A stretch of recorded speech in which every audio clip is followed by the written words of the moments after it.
Olha o time do Guarani, vem Herbert, dominou, bateu, é gol! Gol!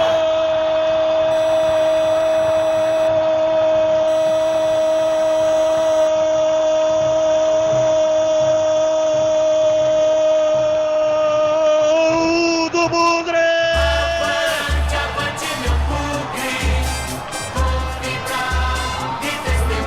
Na marca de 10 minutos passados, primeiro tempo, o lançamento lá de trás, aí que França fez o lançamento, a bola sobrou com o Herbert, dominou de pé direito e mandou uma paulada, que chute, a bola bateu no fundo do gol e fez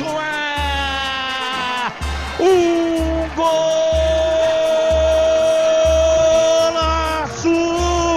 Uma bola precisa e de alta definição, bola colocada pelo alto, batida certeira, entrou no ângulo, a torcida vibra,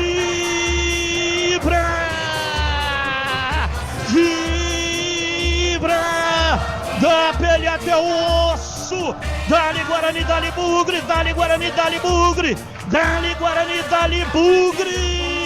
A bola gosta de rede, é de rede que a bola gosta. Herbert,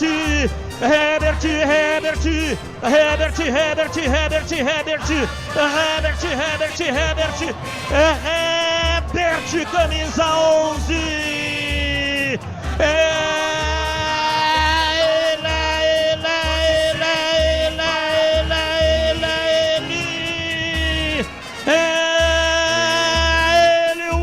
Do gol, abre o placar do jogo no Brinco, com um golaço, um gol antológico, está nos anais das histórias dos golaços do Brinco.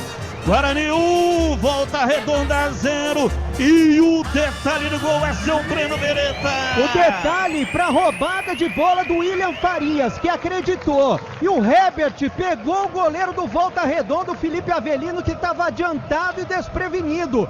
Acertou um chutaço no ângulo direito do goleiro do Voltaço, que nada pôde fazer.